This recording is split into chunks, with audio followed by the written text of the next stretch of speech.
રાજ્યપાલ થાવરચંદ ગહેલોત ટ્રેન મારફતે સોમનાથથી નાગદા જતા સમયે ટ્રેન ગોધરા રેલવે સ્ટેશન ખાતે રોકાતા તેમના ભત્રીજી સાથે મુલાકાત કરી હતી। ટ્રેન ગોધરા આવી પહોંચતા રેલવે સ્ટેશન ખાતે આરપીએફ, જીઆરપીએફ પોલીસનો બંદોબસ્ત ગોઠવવામાં આવ્યો હતો। કર્ણાટકના રાજ્યપાલ થાવરચંદ ગહેલોત ગોધરા ખાતે રહેતા તેમની ભત્રીજી સાથે મુલાકાત કરી હતી। इंदौर महानामा एक्सप्रेस ट्रेन मार्फते सोमनाथથી नागदा जता समये ट्रेन गोधरा रेलवे स्टेशन खाते रोकाता તેમની ભત્રીજી ગીતાબેન રાકેશ માલવિયા અને તેમના પરિવાર સાથે મુલાકાત કરી હતી। ઉપરાંત રાજ્યપાલ થાવરચંદ ગહેલોત પરિવાર સાથે સોમનાથ મંદિરેથી દર્શન કરી ટ્રેન મારફતે તેમના વતન નાગદા પરત ફરતા સમયે ગોધરા રેલવે સ્ટેશન ખાતે પરિવારજનો સાથે ટૂંકી મુલાકાત કરી।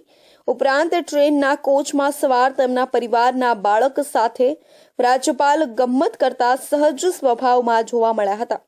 આમ ટ્રેન ગોધરા આવી પહોંચતા રેલવે સ્ટેશન ખાતે આરપીએફ, જીઆરપી પોલીસનો બંદોબસ્ત ગોઠવવામાં આવ્યો હતો। તો આ તરફ ભાવનગર શહેર